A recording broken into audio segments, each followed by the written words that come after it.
اب آ رہی ہے انبیاء کے ماننے والوں میں جو بڑی بیماری پیدا ہو جاتی ہے، غلو کی بیماری ہے، ایگزیجریشن، کہ نبیوں کو مانا تو پھر مانتے ہوئے حد سے ہی آگے بڑھا دیا. معاذ اللہ، استغفر اللہ. یا اہل الکتاب لا تغلو فی دینکم، اے اہل کتاب، اے نصارہ کے گروہ، عیسائیوں، اپنے دین میں ایگزیجریشن مت کرو، غلو نہ کرو، حد سے مت آگے بڑھو. ولا تقولوا علی اللہ الا الحق، اور اللہ پر کوئی بات نہ باندھو مگر حق بات جو ہو، سچی بات اللہ کے بارے میں وہ کرو. اپنی طرف سے چیزیں اللہ تعالیٰ کے اوپر نہ تھوپ دو. اور ان میں سے ایک چیز کیا تھوپی ہوئی تھی کہ عیسیٰ علیہ السلام کو وہ اللہ کا بیٹا مانتے تھے. کیتھولک اور پروٹیسٹنٹ کیا کہتے ہیں، جو اس زمانے میں جیکوبائٹس تھے، کہ عیسیٰ علیہ السلام ہی اللہ ہے، معاذ اللہ. تو اللہ تعالیٰ نے فرما دیا انما المسیح عیسی ابن مریم رسول اللہ، بے شک عیسیٰ بن مریم علیہ السلام تو نہیں مگر اللہ کے رسول. یہ اب ان کا منصب بیان ہو رہا ہے، وہ اللہ نہیں ہے، وہ گاڈ انکارنیٹ نہیں ہے، وہ اللہ کے رسول ہے. وَكَلِمَتُهُ، اور اللہ کا خاص کلمہ ہے، اللہ کا کلمہ کن. ویسے تو سارے اللہ کا کلمہ کن ہے، لیکن عیسیٰ علیہ السلام خاص ہے. القاها الى مریم، اور وہ کلمہ جو اللہ تعالیٰ نے القا کیا مریم پر، یعنی ان کا والد تو کوئی نہیں تھے، تو وہ جو مسنگ ایلیمنٹ ہے وہ اللہ تعالیٰ کا امر کن ہے. وَرُوحٌ مِّنْهُ، اور اللہ تعالیٰ کی طرف سے روح ہے، خاص روح عیسیٰ علیہ السلام. ویسے تو ہم سب وَنَفَخْتُ فِيهِ مِن رُوحِي ہے، قرآن میں آیا. آدم علیہ السلام میں بھی روح پھونکی گئی، ہر انسان میں اللہ تعالیٰ نے روح پھونکی اپنی طرف سے، لیکن عیسیٰ علیہ السلام خاص اللہ کی روح ہے. یہ آج کے عیسائی جو مشنری ہیں وہ اس کو پیش کرتے ہیں کہ دیکھیں جی عیسیٰ علیہ السلام اللہ میں سے روح ہے، وہ یہ ترجمہ کرتے ہیں. تو یہ بات سمجھ لیں آپ کہ من کے دو ترجمے ہیں. پرائمری ترجمہ من کا ہوتا ہے فرام، سے، کسی کی طرف سے. جو اللہ میں سے ہوگا اس کے لیے عربی کا لفظ ہوگا فی، میں، اللہ میں سے. یہ ہے اللہ کی طرف سے روح، اللہ میں سے روح نہیں. اللہ وہاں بھی آدم علیہ السلام کے لیے وَنَفَخْتُ فِيهِ مِن رُوحِي، میں اپنی طرف سے روح پھونک دوں تم میں. اپنی روح نہیں، اپنے اندر سے نہیں، اپنی طرف سے. روح بھی اللہ کی مخلوق ہے. یہ بات بڑی کریٹیکل ہے سمجھنے والی. یہاں میں نے نور من نور اللہ کا عقیدہ بھی کلیئر کرنا ہے. پہلے تو میں یہاں پر بیان کر دوں اسی ایگزیجریشن کے خلاف ایک حدیث صحیح بخاری کتاب الانبیاء سے کہ آپ صلی اللہ علیہ وسلم نے فرمایا، اے میرے امتیوں دیکھنا میری شان کو اس طرح بلند نہ کر دینا جس طرح نصارہ نے اپنے پروفٹ کی شان کو بلند کیا. میں اللہ کا بندہ اور اس کا رسول ہوں، مجھے اللہ کا بندہ اور اس کا رسول ہی کہنا. میرے بارے میں غلو نہ کرو. عبدہ و رسولہ، ہم یہی الحمدللہ نماز میں پڑھتے ہیں. اور دوسری حدیث مسند امام احمد سے صحیح سند کے ساتھ ایک صحابی نے آ کر حضور صلی اللہ علیہ وسلم کے سامنے صرف اتنا کہہ دیا، ما شاء اللہ و شئت، اے اللہ کے رسول جو اللہ چاہے اور جو آپ چاہیں. آپ صلی اللہ علیہ وسلم جلال میں آئے اور فرمایا جعلتنی للہ عدلا، تو نے مجھے اللہ کے مقابلے پر کھڑا کر دیا. قل بل ما شاء اللہ وحدہ، بلکہ کہہ جو اکیلا اللہ چاہے. کتنی احتیاط. آج کا وہ مولوی ہوتا وہ کہتا جی حضور میں تو اللہ دا بندہ ہی بن کے پہ کہنا وا، میں تو اللہ تے نہیں بنا دیتا، میں تو مستقل بذات کا عقیدہ آپ کے لیے رکھا نہیں ہوا، میں آپ کا عطائی مان رہا ہوں، ذاتی نہیں مان رہا. یہ جو آج تفریق کر رہے ہیں مستقل بذات، عطائی، محدود، غیر محدود، اس کی بنیاد پر ہر چیز نبی صلی اللہ علیہ وسلم نے کیٹاگوریکل مینشن. اور صحابی سے تصور بھی نہیں ہو سکتا کہ وہ معاذ اللہ استغفر اللہ اللہ تبارک و تعالی کے مقابلے پر حضور کو کھڑا کر رہے ہوں گے. اور حضور صلی اللہ علیہ وسلم نے تب بھی منع کیا، جعلتنی للہ عدلا، تو نے مجھے اللہ کے مقابلے پر کھڑا کر دیا. لیکن یہاں یہ بات بھی یاد رکھیں جن معاملوں میں اللہ اور رسول کا ذکر اکٹھا ہے وہ ہم کرتے ہیں. جیسے صحابہ کرام بخاری مسلم میں درجنوں حدیثیں، جب کوئی معاملہ نہیں پتا ہوتا تھا تو کہتے تھے واللہ ورسولہ اعلم، اللہ اور اس کا رسول بہتر جانتے ہیں شریعت کے اس مسئلے کو. اس مسئلے میں اللہ اور اس کا رسول ہی بہتر جانتے ہیں. لیکن یہ تقدیر کے جو معاملات ہیں یہ اللہ تعالیٰ کے ساتھ خاص. تو آپ صلی اللہ علیہ وسلم نے فرمایا صرف کہو جو اکیلا اللہ چاہے، اس سے منع فرما دیا. لہذا میں پینڈولم کی دونوں ایکسٹریمز کا ذکر کر رہا ہوں. میں یہ بھی نہیں کہتا کہ اللہ رسول کا ذکر اکٹھا کرنا شرک ہے معاذ اللہ, ایسی شیطانی توحید نہیں میں بیان کرتا. جہاں جہاں اللہ رسول کا ذکر اکٹھا آیا ہے وہاں ہم کرتے ہیں, بلکہ ہم تو اس سے بھی بڑی بات کرتے ہیں, من یطیع الرسول فقد اطاع اللہ, جس نے رسول کی اطاعت کی اس نے اللہ کی اطاعت کی. یہ آیت نہیں پڑھتے قرآن سے, یہاں تو اکٹھا بھی ذکر نہیں ہے, رسول کے ریفرنس سے اللہ کا ذکر ہو رہا ہے. اطیع اللہ اطیع رسول تو چھوٹی چیز ہے, یہ اس سے بڑی چیز ہے. من یطیع الرسول فقد اطاع اللہ, سورۃ النساء آیت نمبر 80. لیکن جہاں احتیاط وہ اب یہاں پر ذہن میں رکھیں. تو یہ اب روح من کو بھی سمجھ لیں. تو میں نے من کا مطلب بتایا سے, لہذا تصوف میں جو وہ عقیدہ آیا کہ موسیٰ علیہ السلام جب اپنے سفر میں تھے تو درخت میں سے آواز آئی, یہ ترجمہ وہ کرتے ہیں, وہ بھی غلط ہے. کیوں؟ سورۃ القصص کی آیت نمبر 30 میں لفظ کیا ہے؟ من الشجرتی, فی شجرتی نہیں ہے. یہ بھائیو وہ پوائنٹ ہیں جو آپ کو نہ کسی کتاب میں ملنے ہیں نہ کسی مولوی نے بتانے ہیں. یہ میں نے زندگی میں مار کھا کے یہ چیزیں سیکھی ہیں, کمپیریٹیو اسٹڈی کر کے. وہاں بھی الفاظ ہے درخت کی طرف سے آواز آئی, درخت میں سے نہیں. اسی کو تو بنیاد بنایا ہوا تھا انہوں نے, وحدت الوجود کا ماننے والے عقیدہ جو لوگ رکھتے ہیں کہ جی وہ اللہ بندے کے اندر سے بولتا ہے, ان الحق سبحانی معظم و شانی. بازید بستامی صاحب کہا کرتے تھے, تو ان کے کفریہ جملے کی غلط تعویل وہ کرتے ہیں, اللہ منہ سے بولتا ہے, معاذ اللہ استغفر. درخت کی طرف سے آواز آئی. حضور نے کبھی دعویٰ نہیں کیا کہ میرے منہ سے اللہ بولتا ہے, یہی کہا کہ مجھ پہ اللہ وحی کرتا ہے. اور اگر معاذ اللہ کسی صوفی کے بارے میں یہ عقیدہ ہے کہ اللہ ان پر کوئی وحی کر دیتا ہے یا ان پر کوئی کشف کر دیتا ہے, تو پھر تو ختم نبوت پہ ہی ڈاکہ مارنے والی بات ہوئی, معاذ اللہ استغفر اللہ. تو اللہ تبارک و تعالیٰ کی طرف سے.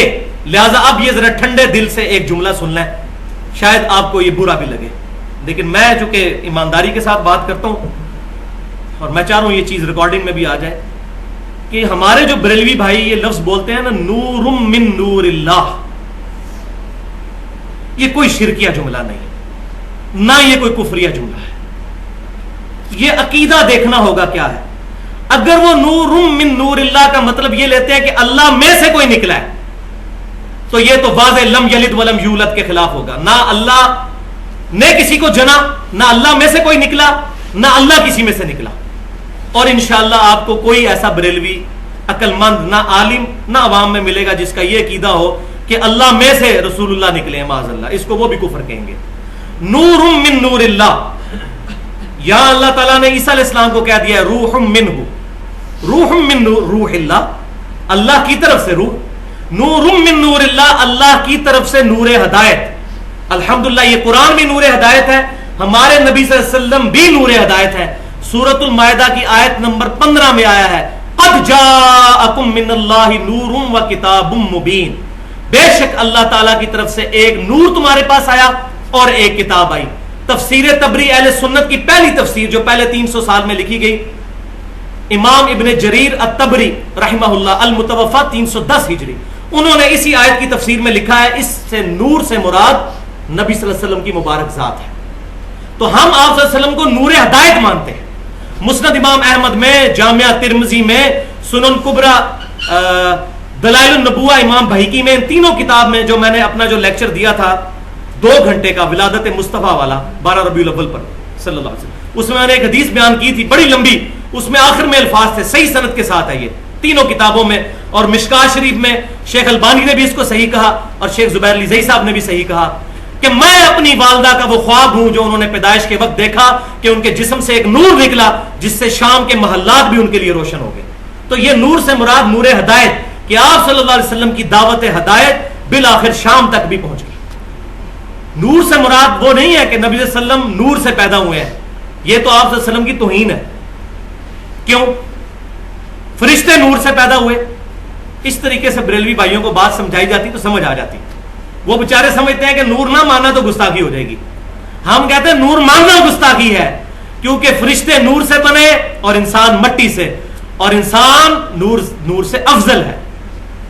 اور نور تو بھائی سدرۃ المنتہا پہ رک گیا. صحیح بخاری اٹھا رہے کتاب التوحید چیپٹر آخری, سدرۃ المنتہا پہ پہنچ کے جبرائیل علیہ السلام کہہ رہے ہیں میں ایک بالشت بھی آگے گیا تو میں جل جاؤں گا. یہ انسان کی عظمت ہے کہ وہ آگے چلا گیا اور اللہ کا قرب نصیب ہوا جیسا کہ اللہ کی شان کے لائق ہے نبی صلی اللہ علیہ وسلم. تو انسان نور سے افضل ہے، لہذا آپ صلی اللہ علیہ وسلم کی افضلیت خیر البشر ہونا ہے۔ ہاں نور ہدایت ہے، قرآن بھی نور ہدایت، صحابہ کرام علیہم رضوان کے فرامین بھی نور ہدایت، صحیح بخاری بھی نور ہدایت، صحیح مسلم بھی نور ہدایت، ہدایت کی روشنی یہ کتابیں الحمدللہ۔ تو یہاں میں نے یہ عقیدہ بھی کلیئر کر دیا اور وحدت الوجود کا بھی رد کر دیا کہ وحدت الوجود کا یہ خطرناک عقیدہ قرآن کے بالکل خلاف ہے۔ یہاں میں اپنے استاد کا بھی ذکر ضروری سمجھتا ہوں، ڈاکٹر اسرار صاحب کا، اللہ تعالیٰ ان کی غلطیاں معاف کرے، ان کو نیک کاموں کا اجر عطا فرمائے۔ قرآن پاک کی خدمت کے حوالے سے مولانا مودودی کے بعد اگر کسی بندے نے قرآن کے حوالے سے کام کیا وہ ڈاکٹر اسرار کی پرسنالٹی تھی، قطع نظر ان سے جو غلطیاں ہوئیں، لیکن ایک غلطی جس کی وجہ سے مولوی ان کے پیچھے پنجے جھاڑ کے پڑے ہوئے ہیں وہ میں چاہ رہا ہوں کہ آج کلیئر کروں، میں ڈائریکٹ راوی ہوں اس بات کا۔ سورۃ الحدید کی تشریح کے اندر انہوں نے آج سے تقریباً 10-12 سال پہلے وحدت الوجود کے عقیدے کو بیان کیا تھا، اور اس میں واقعی ان کے انداز بیان میں شرک کا شائبہ ہوتا تھا۔ تو 13 جون 2008 کو میری 2 گھنٹے کی 1-to-1 ملاقات ہوئی ڈاکٹر اسرار صاحب کے ساتھ، جمعے کے دن 13 جون 2008 کو لاہور میں گیا، اور میں نے اس سے گلہ کیا کہ یہ جو آپ وحدت الوجود بیان کرتے ہیں یہ تو عقیدہ شرکیہ ہے، پینتھیزم کا عقیدہ، ہماؤس کا عقیدہ۔ تو انہوں نے فرمایا وہ عقیدہ کہ اللہ تعالی بندے میں حلول کر جاتا ہے، یہ عقیدہ تو شرکیہ ہے۔ اور آپ حیران ہوں گے کہ کشف المحجوب میں علی بن عثمان حجویری صاحب نے بھی حلولیہ کو گمراہ فرقہ لکھا ہے، یعنی اہل تصوف کے ہاں بھی ان کو وہ پذیرائی حاصل نہیں ہوئی سوائے چند ایک لوگوں سے۔ تو ڈاکٹر اسرار صاحب نے کہا کہ جی میرا وہ عقیدہ نہیں۔ میں نے کہا جی آپ یہ لفظ کیوں پھر استعمال کرتے ہیں، آپ بتائیے کہ آپ کا وحدت الوجود کا عقیدہ کیا ہے۔ تو انہوں نے فرمایا کہ میرا وحدت الوجود سے مراد یہ ہے کہ ساری کائنات ایک وجود کی وجہ سے، ایک ہستی کی وجہ سے عدم سے وجود میں آئی ہے، اور وہ اللہ کی ذات ہے۔ تمام کائنات اسی ایک ہستی پر ڈیپینڈنٹ ہے۔ تو میں نے کہا ڈاکٹر صاحب اس کا نام تو توحید ہے علم الکلام میں، توحید کا لفظ قرآن و حدیث میں تو نہیں ہے، علم الکلام کا لفظ ہے۔ تو وہ ہنس پڑے اس بات پہ، تو انہوں نے ہنستے ہوئے کہا کہ یہ ڈاکٹر اسرار کا وحدت الوجود ہے، صوفیاء والا جو ہے وہ وحدت الوجود نہیں۔ لہذا میں یہ بات کر رہا ہوں کیونکہ یہاں کچھ مولوی ایسے ہیں، خصوصاً سعودی عرب میں ایک بندہ ایسا بیٹھا ہے کہ جس کا کام ہی صرف یہ ہے، میں نام نہیں اس کا لیتا تاکہ اس کی اصلاح ہو جائے، کہ اس کا کام ہی یہی ہے کہ بندوں کی چھوٹی چھوٹی غلطیاں پکڑ کے ان کے کپڑے اتارنا، حالانکہ خود اس کی تقریروں کا اگر میں پوسٹ مارٹم کروں نا تو کفریہ کلمات اس بندے کے منہ سے نکلتے ہیں۔ توحید کی آڑ میں بعض اوقات انبیاء کی توہین کر جاتا ہے وہ بندہ، لیکن میں اب نام نہیں لے رہا تاکہ وہ دروازہ نہ کھل جائے کہ بائی نیم مینشن کیا ہے۔ تو اس نے ڈاکٹر اسرار کے خلاف بھی پوری تقریر ریکارڈ کی، جب تک وہ زندہ تھے ان کے پاس میں فزیکلی جا کر، میں راوی ہوں ڈائریکٹ، کہ انہوں نے یہ اس معاملے میں اپنا موقف کلیئر کیا، اور اس کے تقریباً 2 سال کے بعد ان کی ڈیتھ ہوئی 14 اپریل 2010 کو۔ الحمدللہ میں نے جنازہ بھی ان کا پڑھا لاہور جا کر۔ تو یہاں میں وحدت الوجود کے عقیدے کے اعتبار سے ان کی طرف سے تھوڑی سی جسٹیفیکیشن میں نے دے دی۔ اب اللہ کا نام لے کر مختصر سے وقت میں اس کو کنکلوڈ کر لیتے ہیں تاکہ یہ بات کلیئر ہو جائے۔ فآمنوا باللہ ورسلہ، پس ایمان لاؤ اللہ پر، اس کے رسولوں پر، ولا تقولوا ثلاثہ، اور مت کہو کہ 3 خدا ہے۔ 3 خدا، ٹرینٹی کا عقیدہ نہ رکھو۔ کیتھولک کیا کہتے تھے کہ گاڈ دا ہولی فادر، پھر سیدہ مریم کے بارے میں اس وقت، آج وہ ہولی گوسٹ کو لیتے ہیں ٹرینٹی میں، اس وقت کہتے تھے ہولی مدر سیدہ مریم، آج ہولی گوسٹ کہتے ہیں، اور تیسرا جو ہے وہ ہولی سن کہتے ہیں سیدنا عیسیٰ علیہ السلام کو۔ تو اللہ تعالیٰ فرماتا ہے کہ مت کہو کہ 3 ہے، انتہو خیر لکم، باز آ جاؤ اسی میں تمہاری خیریت ہے۔ پنجابی کیا جائے گا، بندے پتر بن جاؤ نہیں تو رگڑے جاؤ گے۔ انما اللہ الہ واحد، بے شک اللہ تعالیٰ تو اکیلا ایک الہ ہے۔ سبحانہ ان یکون لہ ولد، اللہ تعالیٰ تو اس سے پاک ہے کہ وہ کسی کو اپنا بیٹا بنا لے۔ وہ بیٹا تو وہ بنائے جس کو یہ خطرہ ہو کہ میرے بعد میری نسل چلے، جب میں مر جاؤں گا تو میرا دنیا میں نام کون روشن کرے گا؟ اللہ تعالیٰ کو تو موت آنی نہیں، لم یلد ولم یولد، اور حی القیوم ہے، وہ اس کو کبھی موت نہیں آنی، اس کو کیا ٹینشن، وہ تو پاک ہے ان چیزوں سے کہ اس کی کوئی اولاد ہو. اولاد تو انسان کو چاہیے ہوتی ہے جو دنیا میں مرنے کے بعد نام روشن کرے. وہ پاک ہے کہ اپنے لیے کوئی بیٹا اختیار کرے. لہو ما فی السماوات و ما فی الارض، جو کچھ آسمانوں اور زمین کے اندر ہے سب کی ملکیت بادشاہت اس کے ہاتھ میں ہے. وکفا باللہ وکیلا، اور اللہ تعالیٰ اکیلا ہی کارساز کافی ہے. علم الکلام اور فلسفی کے حوالے سے جہمیہ کا رد اور جہلا کا، یہ میں نے ٹرم ڈیوائز کی، جہلا جو دوسری ایکسٹریم پر ہے، اور اہل سنت کا منہج درمیان میں کیا ہونا چاہیے وہ انشاءاللہ میں اس کو بریف کروں گا. پہلے یہ سمجھ لیں کہ لفظ جو ہے فلسفی، اس کی کنسٹرکشن کیا ہے. تو بھائیو یہ جو لفظ ہے فلسفی، انگلش کے اندر، اردو میں بھی ہم فلسفہ کہتے ہیں، یہ دو حروف سے مل کر ملا ہے. دونوں حروف گریک لینگویج کے ہیں، یونانی، کیونکہ فلسفہ وہیں سے آیا. ایک ہے لفظ فیلو جس کا مطلب ہے لو، اور دوسرا لفظ ہے صوفی جس کا مطلب ہے حکمت، لاجک، وزڈم. تو فلسفی کی اپروپریٹ ٹرانسلیشن بنے گی لو آف وزڈم، یعنی لاجک اور وزڈم سے محبت، یعنی آپ کی چیزوں کی بنیاد ڈیفینیٹ علم پر، حکمت پر ہونا چاہیے. اور انگلش میں اس کی ٹرانسلیشن یوں بنے گی critical study of basic beliefs is known as philosophy. کسی بھی بیسک بلیف کی کریٹیکل اسٹڈی کرنا، بڑی جان پھٹک کر کے، اس کو کہیں گے فلسفی. یہی وجہ ہے کہ جب پی ایچ ڈی کی ڈگری ہو کسی بھی فیلڈ میں ہو اس کو ڈاکٹر آف فلسفی کہا جاتا ہے. P H D, P H D English, P H D science, P H D mechanics, P H D vibration, کسی بھی فیلڈ میں ہو وہ ہوتا ہے P H D, doctor of فلسفی، ڈاکٹریٹ ان فلسفی. تو یہ جو فلسفی ہے یہ عقل پر بیس رکھتی ہے، اور آج الحمدللہ فلسفی جس جگہ پر پہنچ چکی ہے وہ تو واقعی قرآن پاک کے بالکل قریب آ گئی ہے اپنے نظریات کے اعتبار سے، کیونکہ وہ سائنس کے اوپر رکھتی ہے.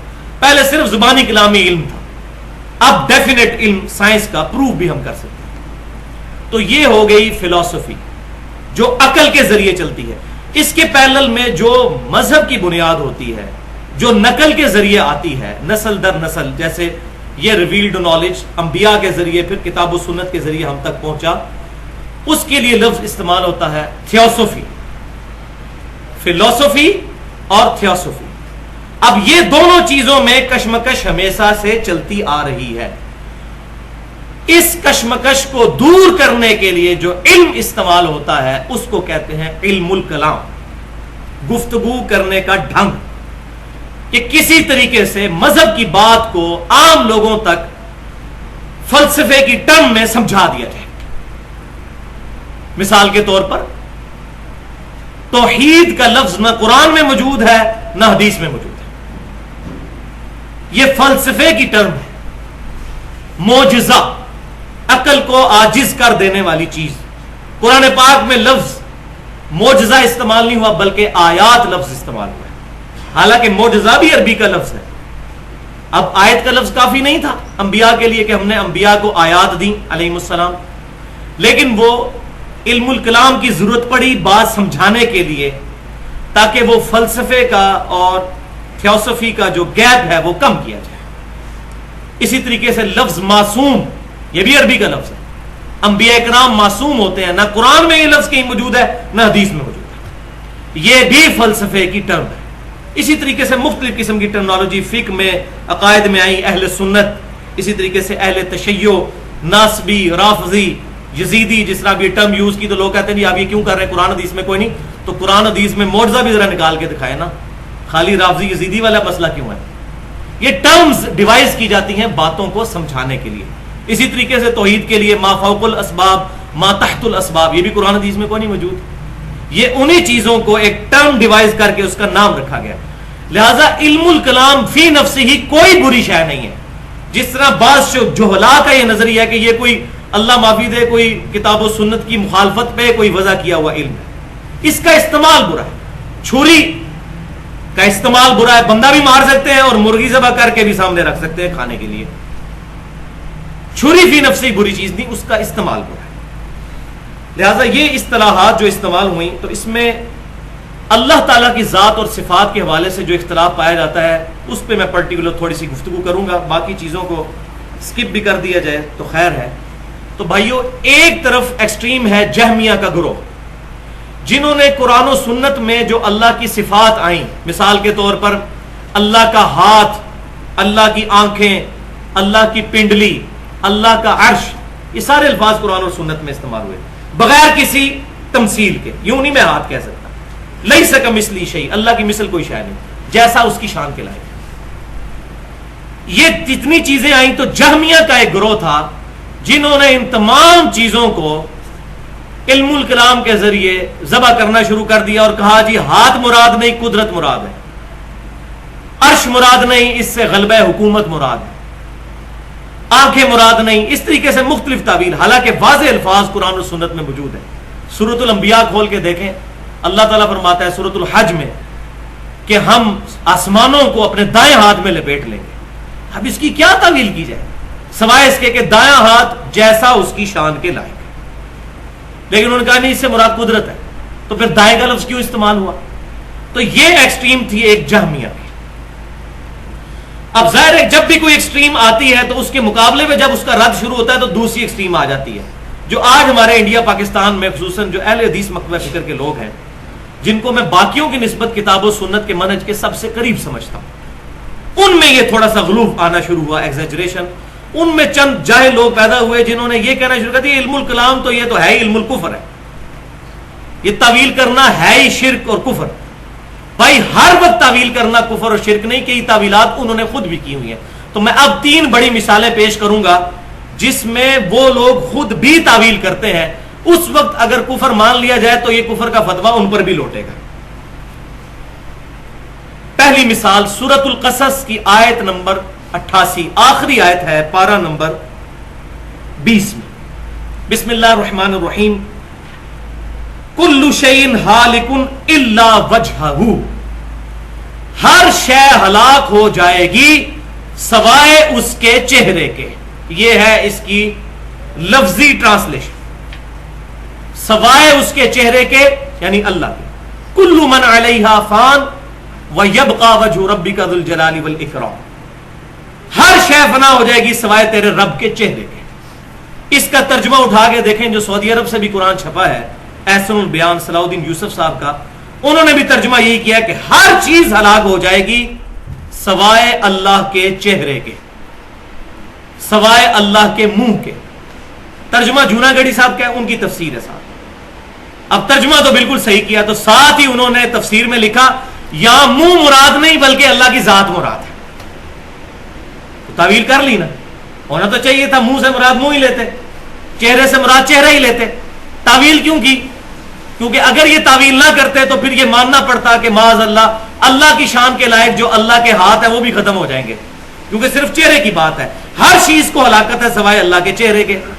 تو کیٹیگوریکل ڈینائی ہے ہر چیز کو۔ تو انہوں نے کہا یہاں چہرہ مراد نہیں بلکہ پوری ذات مراد ہے، تو یہ تعویل کی ایک مثال قرآن سے۔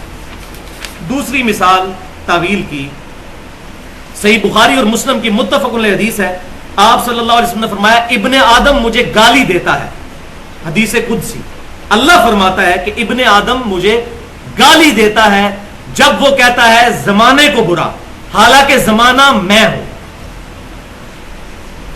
زمانہ تو بھائی مخلوق ہے، وقت ٹائم مخلوق ہے، اللہ کی کریٹ کی ہوئی ہے ٹائم اینڈ سپیس۔ اب سب لوگ جب اس کا ترجمہ کرتے ہیں حدیث کا، حالانکہ الفاظ میں عربی کے آپ کو پڑھ کے سناتا ہوں، مجھے بتائیں اس میں ترجمہ ڈائریکٹ کیا بن رہا ہے؟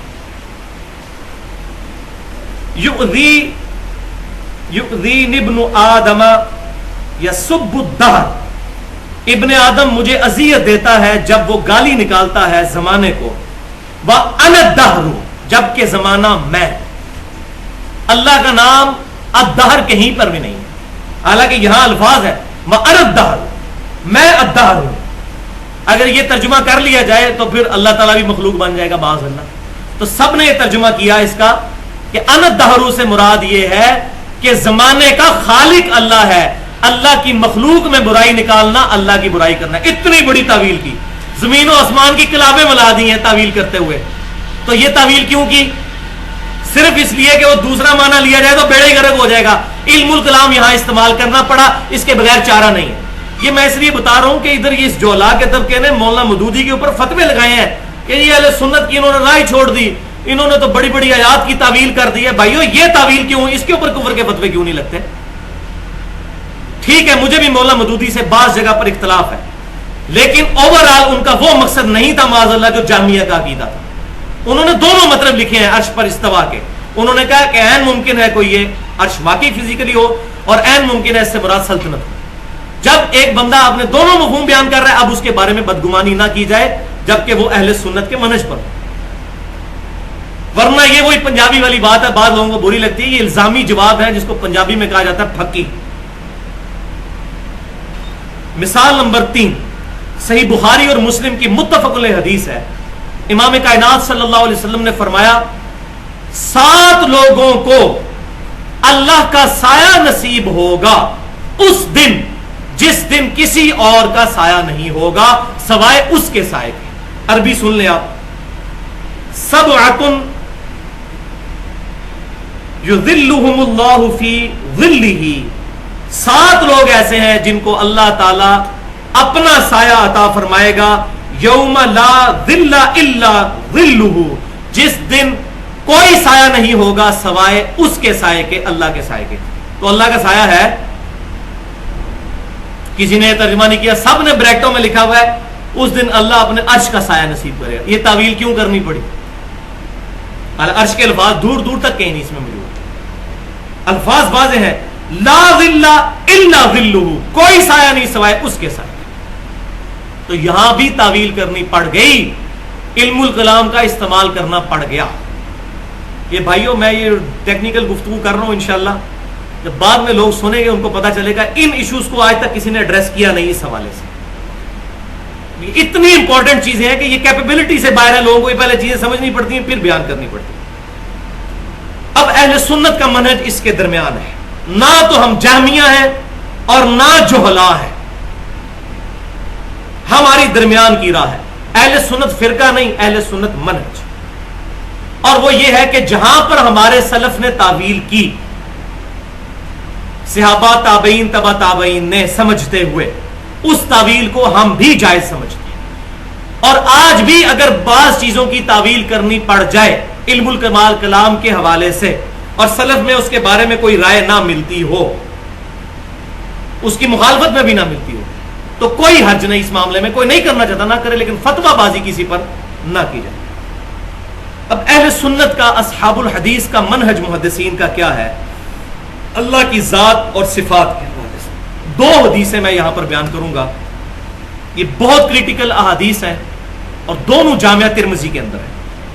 جامعہ ترمذی کتاب الزکات انٹرنیشنل نمبرنگ کے مطابق 662 نمبر حدیث ہے.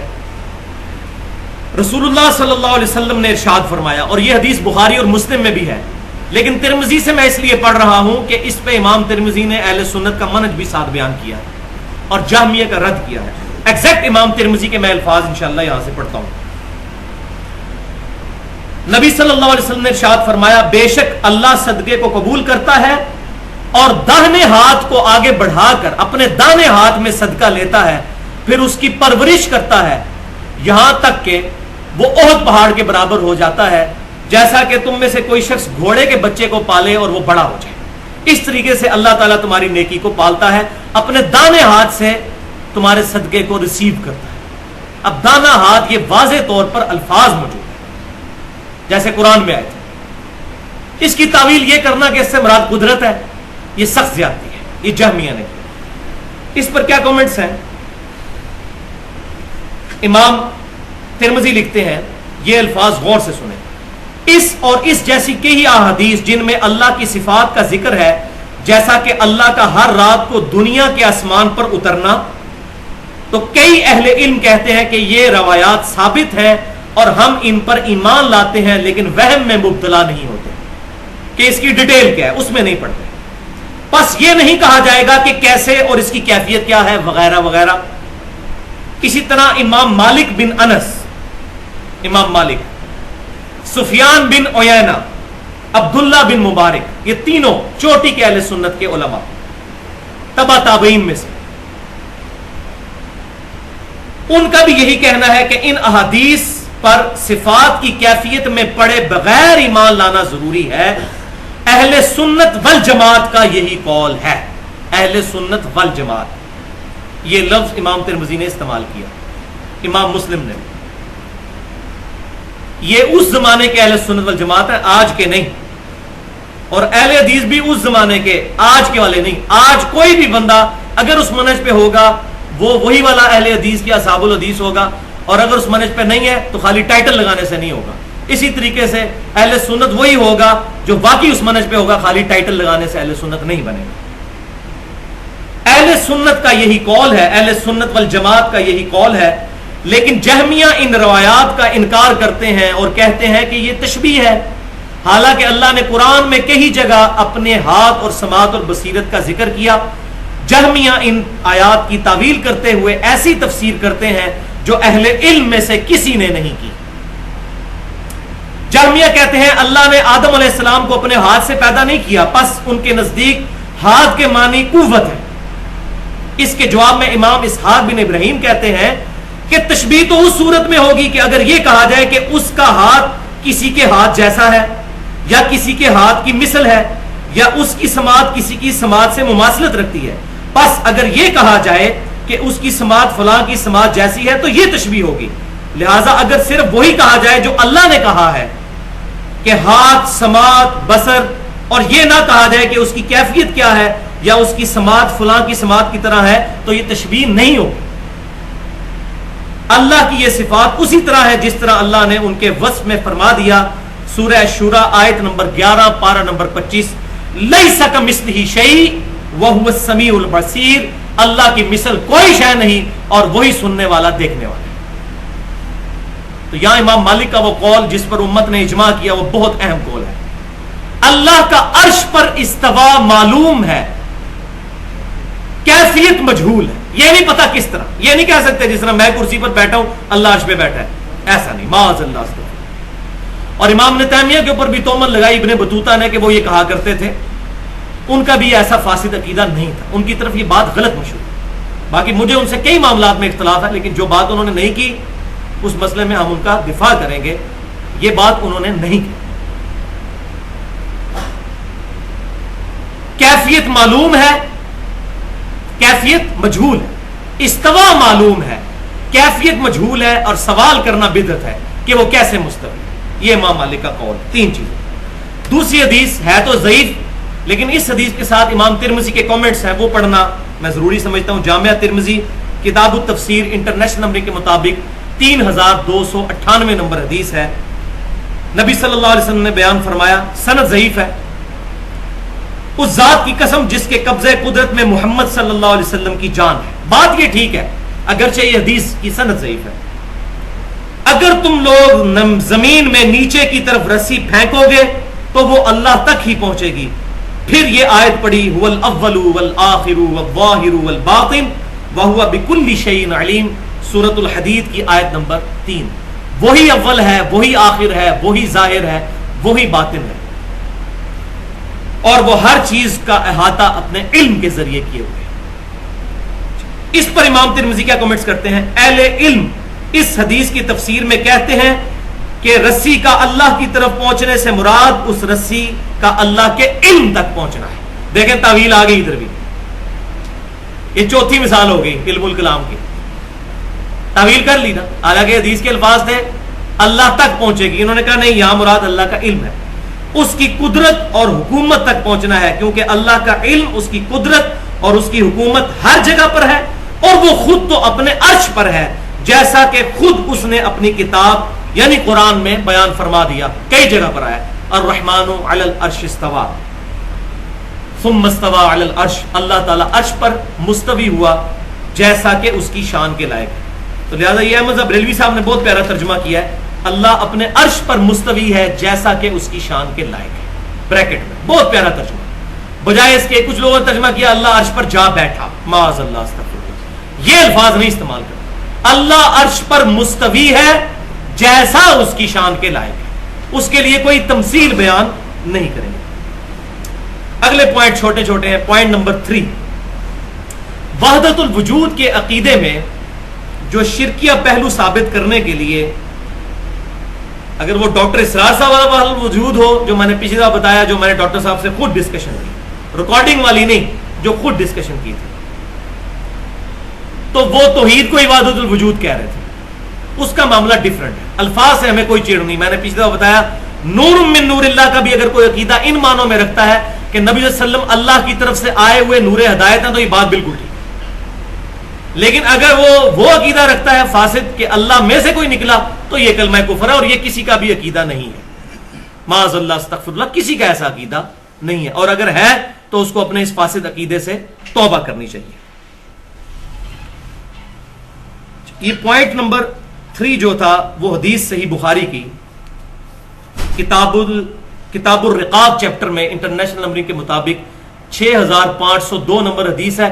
یہ اکثر صوفیاء سے آپ کو سننے کو ملے گی کہ نبی صلی اللہ علیہ وسلم نے بیان فرمایا، حدیث قدسی ہے، جو کوئی میرے ولی کے ساتھ دشمنی کرے گا میرا اس کے خلاف اعلان جنگ ہے۔ بندہ میرا قرب کسی اور چیز سے نہیں حاصل کر سکتا جتنا فرائض پر پابندی سے حاصل کرتا ہے، اور نوافل کے ذریعے میرا اتنا قرب حاصل کر لیتا ہے کہ میں اس کے کان بن جاتا ہوں جس سے وہ سنتا ہے، میں اس کی آنکھ بن جاتا ہوں جس سے وہ دیکھتا ہے، میں اس کے ہاتھ بن جاتا ہوں جس سے وہ پکڑتا ہے، میں اس کے پاؤں بن جاتا ہوں جس سے وہ چلتا ہے۔ بس یہاں تک حدیث روک دیتے ہیں، اگلا ایسا نہیں بیان کرتے، کیونکہ وہ بیان کریں گے تو اپنے عقیدے کو ثابت نہیں کر سکتے۔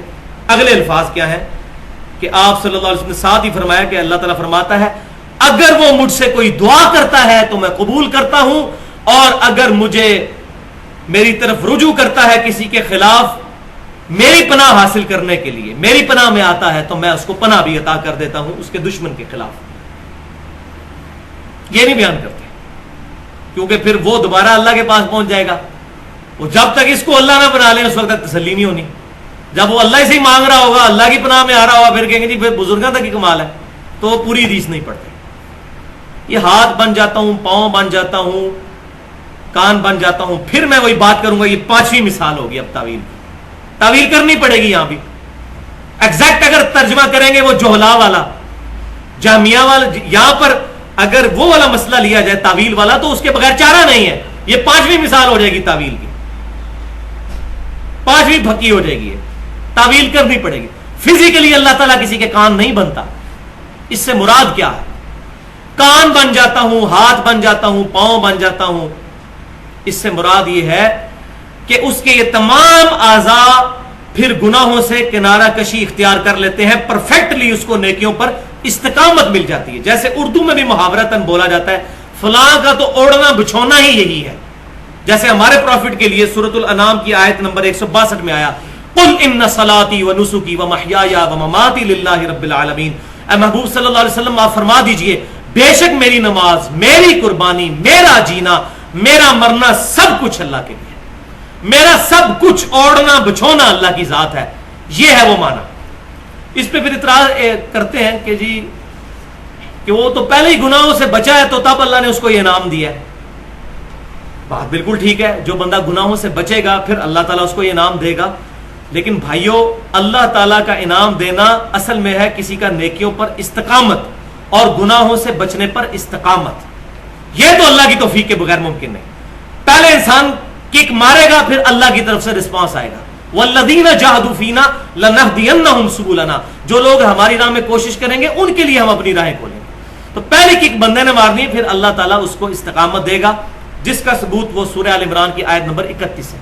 قُلْ إِن كُنتُمْ تُحِبُّونَ اللَّهَ فَاتَّبِعُونِي يُحْبِبْكُمُ اللَّهُ۔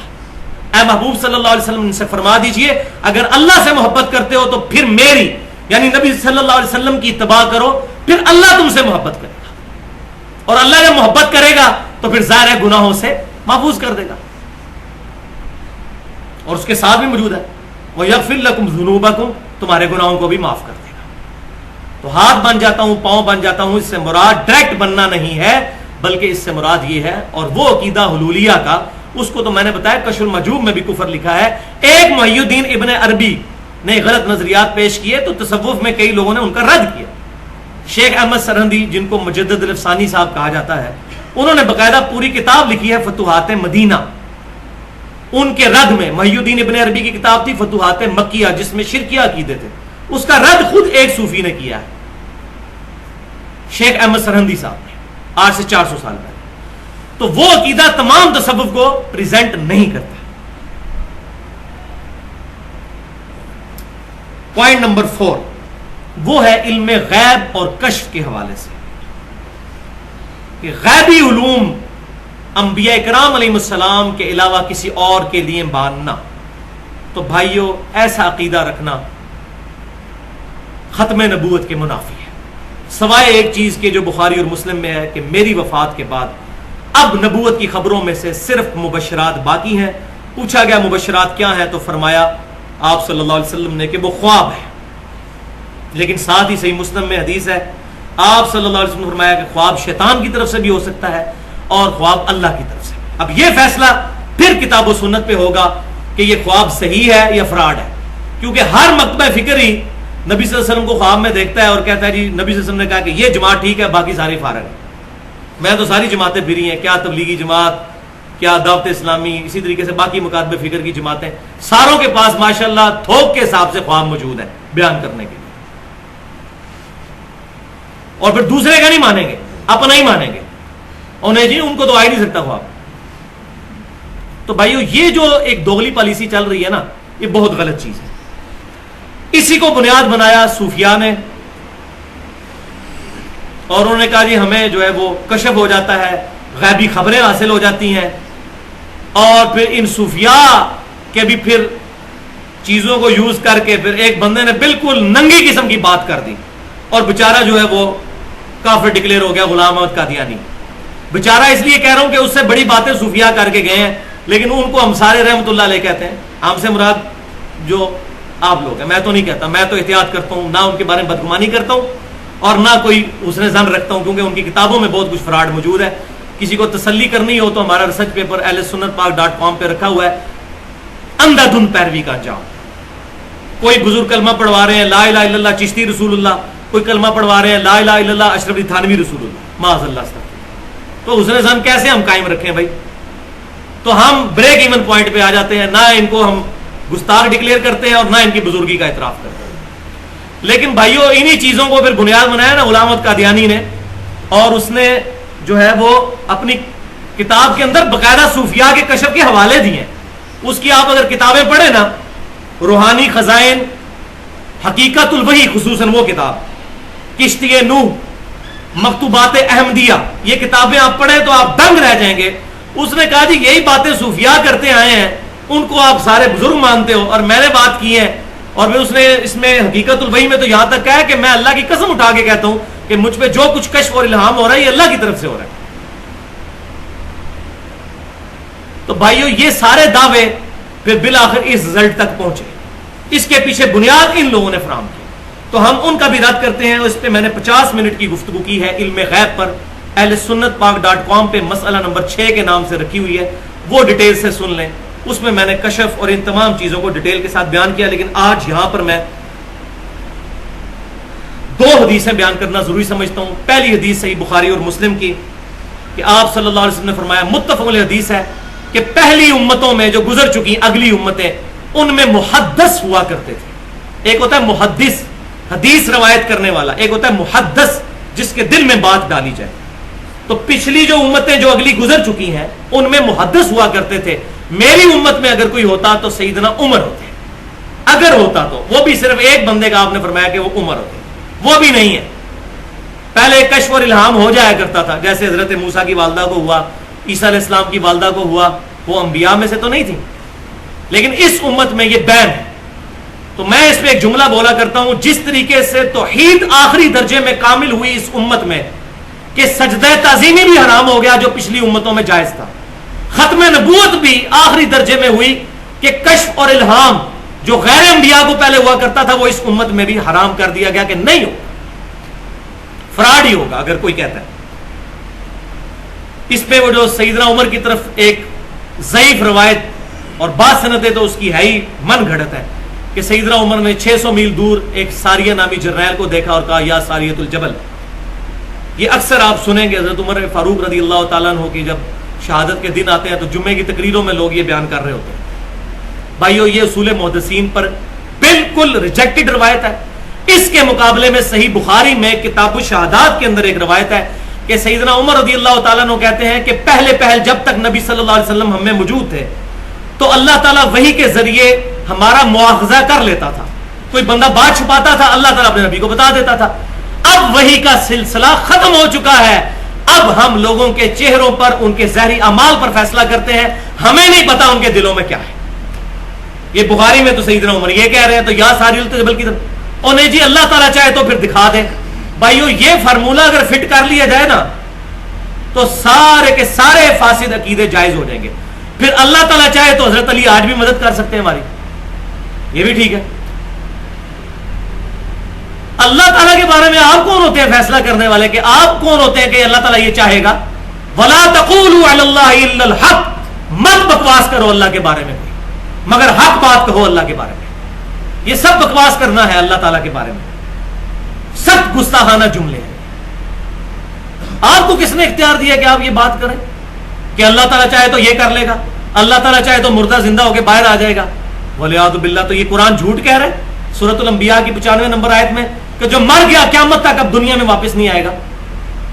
آپ بے شک شیخ عبد القادر جیلانی کے بارے میں جھوٹا واقعہ منسوخ کرتے رہے کہ انہوں نے 11 سال بعد وہ برات جو ہے وہ اتار دی تھی. وَلِعَاذُ بِاللَّہ تعالیٰ. سب جھوٹ ہے. اسی لیے کتاب و سنت کی بات شروع کریں تو فوراً بھڑک اٹھتے ہیں کہ جناب یہ آپ کیا جی, بزرگوں کو نہیں تھا کتاب و سنت پتا. پھر میں وہی بات بولوں گا کہ سارے بزرگ 2 جمع 2 برابر ہے 5 کے, ہم نہیں مانتے. تو بھائی 2 جمع 2 5 ماننے کے لیے تیار نہیں تو کتاب و سنت کو غلط کیسے مان لیں؟ یہ میں نے ایک ٹوٹکا بتا دیا ان کا منہ بند کرنے کے لیے الزامی جواب کہ 2 جمع 2 5 ہے کہ نہیں یہ بتاؤ. اگر یہ بزرگ مردے زندہ کر کے تم سے یہ منوانے کی کوشش کریں کہیں گے نہیں, تو بھائی قرآن کو بھی اتنی اہمیت دو نا. اگر قرآن کہہ رہا ہے کہ مردہ قیامت تک واپس نہیں آ سکتا, خدا کے لیے اپنے فاسد نظریات سے توبہ کرو. اور یہاں پر میں بھی ایک جملہ کشف کے حوالے سے بولنا چاہتا ہوں تاکہ بات بالکل واضح ہو جائے کہ جس کو یہ دعویٰ ہے نا کہ فلاں بندہ کسی کے دل کا حال جان لیتا ہے, میں اپنی میکینیکل انجینئرنگ کے مشین ڈیزائن کے فارمولے لکھ کے دیتا ہوں کاغذ پہ, وہ مجھے دیکھ کے پڑھ کے بتا دے. دل کا حال تو بڑی دور کی بات ہے, دیکھ جس میں گریک لیٹن لینگویج کے بھی کانسٹنٹ استعمال ہوئے ہوں گے 15 20 کانسٹنٹس, جن کو وہ یہ پڑھ ہی نہیں سکتا. یہ سائلن لکھا ہوا ہے, یہ سائی کا سمبل ہے, یہ سگما کا ہے, وہ اس کو دیکھ کے پڑھ کے بتا دے جو کہتا ہے میں دل کا حال جان لیتا ہوں. جب اس کا یہ معاملہ ہے کہ اللہ سکھاتا ہے تو اللہ سکھائے نا اس کو پھر یہ کہ وہ دیکھ کے یہ پڑھ کے بتائے. یہ بھائی سب فراڈ ہے. اصل میں یہ لوگ ہوتے ہیں بڑے نباز. ہر ایج کے لوگوں کے چند ایک مخصوص پرابلم ہے.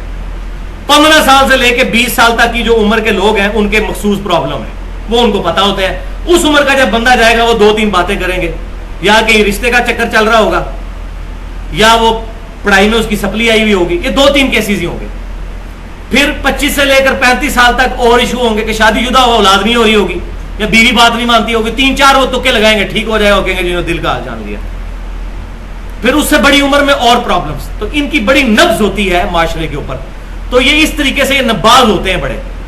تو ہم کہتے ہیں وہ بڑے پہنچے بزرگ ہیں, تو کوئی پہنچا ہوا بزرگ آپ کو ملے تو میری بات یہ ریکارڈ بھی ہو رہی ہے, میں مشین ڈیزائن کا فارمولہ لکھ کے دیتا ہوں, مجھے دیکھ کے پڑھ کے بتا دے. دل کا حال جاننا تو بڑی دور کی بات ہے. پوائنٹ نمبر 4 بھی الحمدللہ ہمارا اس حوالے سے مکمل ہوا. اس میں نے ایک لیکچر اور بھی ریکارڈ کروایا ahlsunnatpak.com پہ. مسئلہ نمبر 13 ہے علم تصوف اور حیات خضر. یہ کہتے ہیں خضر مل گیا, خضر مل گیا. میں نے بتایا وہ خضر کون ہے جو ان کو ملتا ہے, اور قرآن و حدیث والا خضر کون ہے. 40 منٹ کی گفتگو ہے اس ٹاپک پہ, وہ بھی ایکسکلوسیو گفتگو ہے. آج تک کسی نے اس موضوع پر بات نہیں کی. مسئلہ نمبر 13. اب آ جائیے سورۃ النساء کا آخری رکوع بھی 5-10 منٹ کے اندر مکمل کر لیں. مین گفتگو تو میں کر چکا ہوں.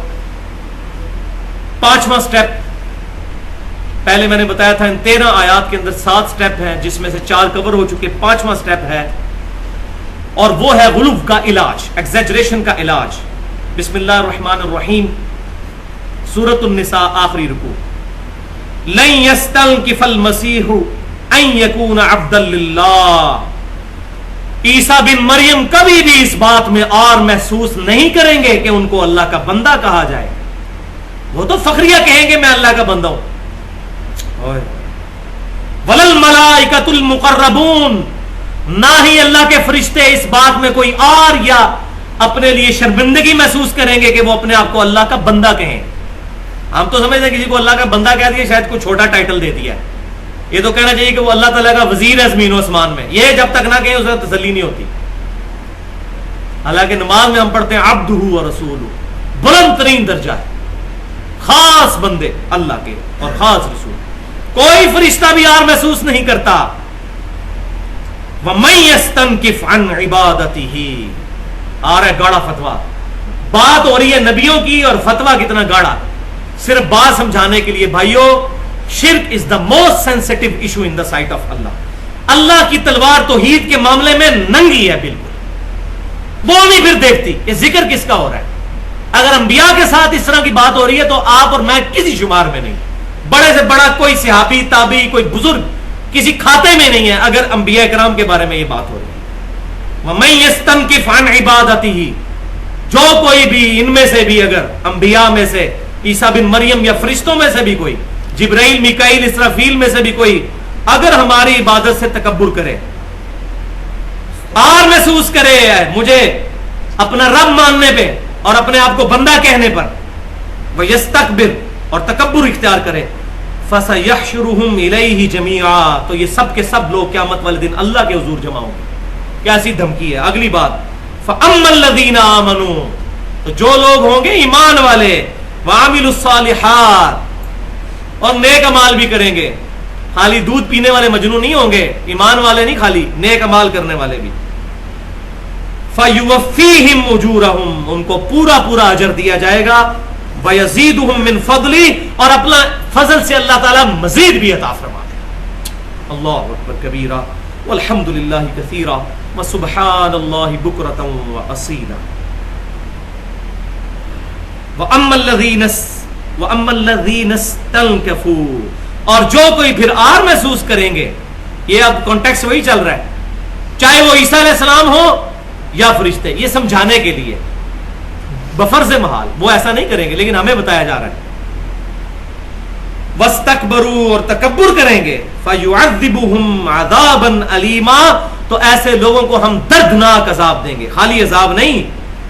وَلَا يَجِدُونَ لَهُم مِّن دُونِ اللَّهِ وَلِيًّا وَلَا نَصِيرًا، پھر اللہ تعالیٰ کے مقابلے پر یہ کوئی اور حمایتی اور مددگار نہیں پائیں گے.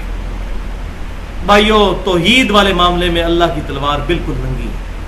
ابھی اگر سورۃ المائدہ شروع ہوگی اس کی آیت نمبر 17 میں اللہ تعالیٰ فرماتا ہے کوئی اللہ کا کیا بگاڑ لے گا اگر اللہ ارادہ کرے عیسیٰ کو، اس کی ماں کو اور زمین میں ساری مخلوقات جتنی ہے ان کو ہلاک کر دے. کوئی اللہ کا کیا بگاڑ سکتا ہے؟ کتنا غصہ، کتنا جلال عیسیٰ علیہ السلام پہ نہیں، نصارہ پر، کہ اس کو خدا بنایا تم نے، معبود بنا لیا. اللہ چاہے تو اس کو ہلاک کر دے. جس کو ہلاکت ہو جائے گی وہ معبود نہیں ہو سکتا. معبود تو الحی القیوم ہے.